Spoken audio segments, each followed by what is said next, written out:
रामपुर विधानसभा उपचुनाव से पहले आजम खान को एक और झटका लगा है। आजम के करीबी और मीडिया प्रभारी रहे फसाहत खान शानू उनका साथ छोड़कर भारतीय जनता पार्टी में शामिल हो गए। बीजेपी प्रदेश अध्यक्ष भूपेंद्र चौधरी ने उन्हें बीजेपी की सदस्यता दिलाई। इस मौके पर फसाहत खान ने कहा कि बीजेपी में मुस्लिम को सम्मान मिल रहा है। जरा देखिए ये रिपोर्ट।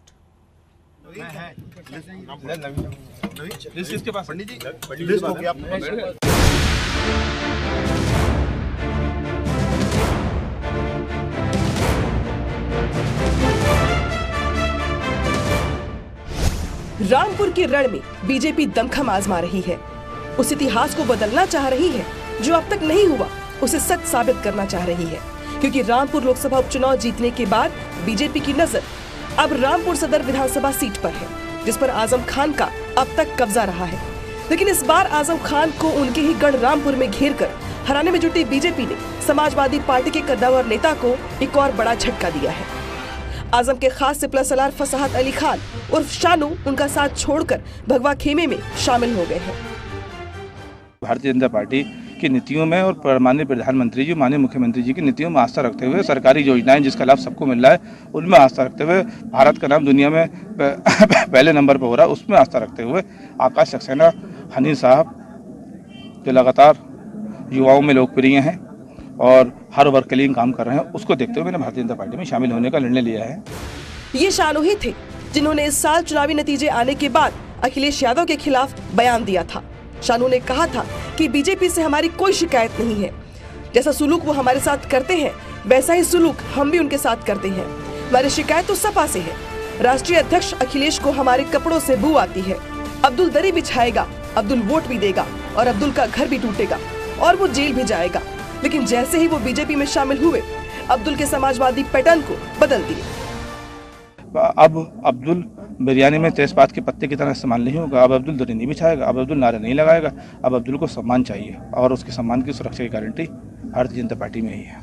रामपुर लोकसभा के बाद अब विधानसभा उपचुनाव में भी बीजेपी ने जीत दर्ज करने की रणनीति पर काम शुरू कर दिया है। बीजेपी प्रदेश अध्यक्ष भूपेंद्र चौधरी ने मोर्चा संभालते हुए कार्यकर्ताओं के साथ बैठक की है और जीत का मंत्र दिया। उन्होंने कहा कि बीजेपी किसी विशेष जाति वर्ग क्षेत्र की पार्टी नहीं है, बीजेपी सबकी पार्टी है। भाजपा किसी विशेष जाति वर्ग क्षेत्र की पार्टी नहीं है। अब भाजपा सबकी पार्टी और उसी का परिणाम है कि हम रामपुर लोकसभा भी जीते हैं, हम आजमगढ़ लोकसभा भी जीते हैं। तो भारतीय जनता पार्टी की समाज में स्वीकारता, भारतीय जनता पार्टी के नेतृत्व के प्रति समाज के सब वर्गों का विश्वास, मोदी जी की समाज में स्वीकारता के कारण अब भाजपा किसी जाति विशेष की पार्टी नहीं है, सबकी पार्टी है और सबको साथ लेकर चलेंगे। और देश के प्रधानमंत्री जी का संकल्प है सबका साथ, सबका विकास और सबका विश्वास। आजम खान लगातार रामपुर से चुनाव जीते। 2019 में वो लोकसभा चुनाव जीतकर संसद पहुंचे, लेकिन 2022 के चुनाव में वो फिर से रामपुर विधानसभा सीट से चुनाव लड़े और विधायक बने। लेकिन हेट स्पीच मामले में सजा मिलने के बाद ही उनकी विधानसभा सदस्यता को रद्द कर दिया गया और उनसे वोट डालने का अधिकार भी छीन लिया गया। बावजूद इसके समाजवादी पार्टी आजम खान के चेहरे पर चुनाव लड़ रही है और बीजेपी जिसने आजम खान को कानूनी सजा दिलवाई उसके चेहरे पर। रामपुर सदर की सीट लगभग 70 साल के बाद भारतीय जनता पार्टी पहली बार रिकॉर्ड मतों से जीत हासिल करेगी। जो आप माहौल देख रहे हो चारों ओर, ये भारतीय जनता पार्टी के पक्ष का माहौल है।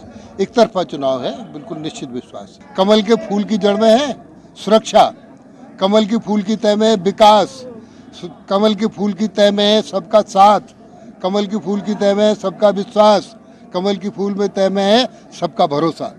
रामपुर के रण में एक तरफ आजम के करीबी आसिम रजा है, तो वही दूसरी ओर आजम के खिलाफ कानूनी लड़ाई लड़ने वाले आकाश सक्सेना, जिस पर बीजेपी ने भरोसा जताया है। और बीजेपी इस सीट को जीतने के लिए चाहे पसमानदा प्लान हो या फिर कल्याणकारी योजना, हर उस रणनीति के तहत चुनावी मैदान में है जिससे इतिहास को बदल दिया जाए। और आजम के सिपला सलार फसाहत अली खान का बीजेपी में आना भी उसी ओर इशारा कर रहा है। Bureau report, news 18।